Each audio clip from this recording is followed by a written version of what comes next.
What is up, guys? So today I'm going to be showing you how to permanently dye some hair without damaging the lace. And no, this is not with hair wax, this is with actual dye. And yeah, let's just get started. So today's video is sponsored by Beaufox, and they will be providing the hair for this video. They gave me 3 613 bundles along with a frontal, and the frontal is bleached. It doesn't have any yellow tinting or anything like that, so that's awesome. Now what you're gonna need is you're going to need your hair dyes, obviously, some got to be glued freeze spray and the yellow got to be glued bottle, and you're gonna need a butter knife or maybe like a brush as well as a blow dryer. So what I'm doing right now is I'm just pushing the hair underneath it so that I don't spray any hair, and I'm just going to go ahead and spray the whole back of the frontal and make a thick coat. And you also want to get a little bit above the hairline, and that's going to be like really important when you're dyeing it. Then once you do that, you want to get your blow dryer and just blow over it until it's a little bit tacky.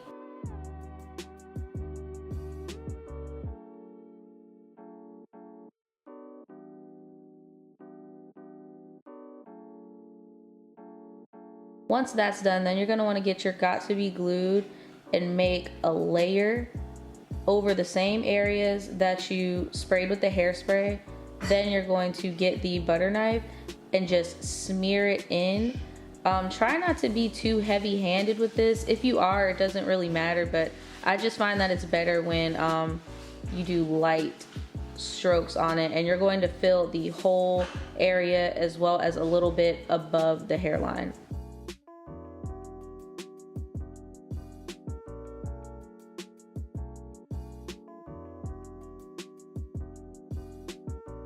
Again, it is super important that you get above the hairline. Like, I cannot stress this enough, because there are going to be some moments where little drops of dye will get up there and then you're gonna be so upset with yourself. So just trust me, you're gonna wanna get a little bit above the hairline.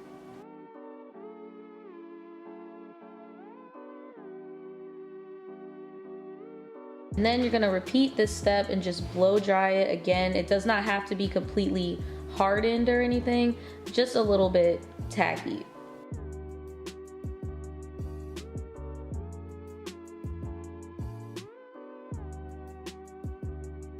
So after you do that process maybe like 2 to 3 times, it should look something like this. This is still a little wet, so I'm just gonna set it out to dry. And in the meantime, I'm gonna work on these bundles. So initially, I thought I was going to be able to just dye it. Yeah, don't judge me. I have one glove and one freaking plastic bag. The struggle is real. So I thought I was gonna initially be able to just dye it like this, but I realized that I wasn't gonna get the full coverage that I wanted. So I decided that I was gonna go ahead and do watercolor dye. I've never done watercolor dye before, but yeah, I just had to pick up shop and just try somewhere else because I knew I wasn't gonna get the coverage that I wanted. So I brought the hair into the kitchen, boiled some water, and I put the hair in some boiling water mixed with the hair dye and let it sit. And as you can see, it's picking up the color really well. So I went ahead and tried to put the frontal in here, but this is the tricky thing about this, because you don't want to get any of the dye on the frontal and we're protecting it with got to be glued. Got to be glued comes off really easily with water. So you could dye the ends just so it can match the rest of the bundles a little bit more smoothly, but you need to be really careful that you don't get your actual frontal into the water, because it could come off. And honestly, it may, but just to be safe, I would not try it. I would just let the bottom do its thing. And what I was doing is I was just adding more dye on top of it, because I do have quite a bit of hair in this bowl.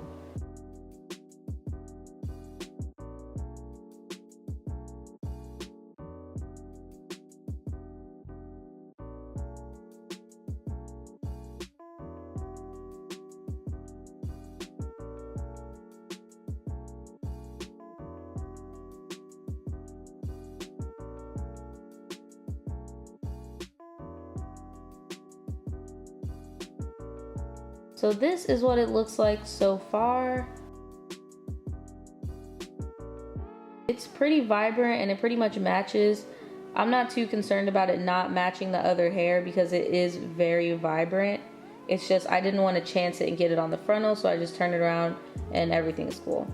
So right now I'm just using a rat tail comb and some Shea Moisture conditioner, and I'm just going to comb through it and add the conditioner. Sorry, I'm just explaining what I'm doing because I didn't realize like my big ass elbow would be in the freaking camera, but I'm just washing it and combing through it. In my opinion, I feel like if I would have made the wig first and then did this, it wouldn't be as complicated looking. But this is the result. Now look, this one came out like a bright fuchsia like the frontal, and this one came out like a rose gold baby pink, and the top one is like a mixture of the both of them. But I'm not too concerned because I know that the frontal will match the bundle right there, so I just have to layer them correctly. So right now I'm just washing off the frontal, and this is the part that's like the most important so that the frontal can blend in with your wig cap, is that you really want to scrub the bottom lace where you applied all of that got to be glued at. And I'm using a sponge with shampoo at the bottom so that I could really get it off, because that got to be glue is like a really good protectant, but it is not water resistant, so it can come off, but it's still lace, so you really have to put in some arm work. And then I'm just gonna go ahead and make the wig off camera, and then I'm gonna come back and show you guys. And this is the final result. So it is very, like, the hair dye I used is super freaking bright. I was not expecting this bright color, but here we go. So I have it in like this half up thing just so you can see how the frontal, like there is no pink, it looks my skin tone. I really wish I would have plucked it a little bit more though, but I was kind of scared of over plucking it. Yeah, I did not have to bleach the knots whatsoever, so that was cool. It was really easy for me to do. But I was just having it in this updo just to show you guys like how the frontal was looking. But in reality, if I were to wear this hair, I would probably just like wear it down, because I don't know. I just really love the volume of this hair too. Like, it just looks really pretty. Like the color is pretty. It's just way too loud for me. Like, you guys know I don't wear loud colors like this. It does have like a nice gradient of different pinks, which I really do like. But yeah. Let me know if you guys try out this method. A lot of people do it on YouTube. I just wanted to show you guys because sometimes when they do this method, they don't really like go in depth on like how they the finished result of it is, you know, like. So I just wanted to show that to you guys. Here, I'll get a little bit further up close so you guys can see. And the only thing that I kind of messed up on is like not getting that into the root, because as you guys can see, like here is the parting space, but I wish I would have got into it a little bit more, but it was my first time trying it. So I did end up curling it with a curling wand.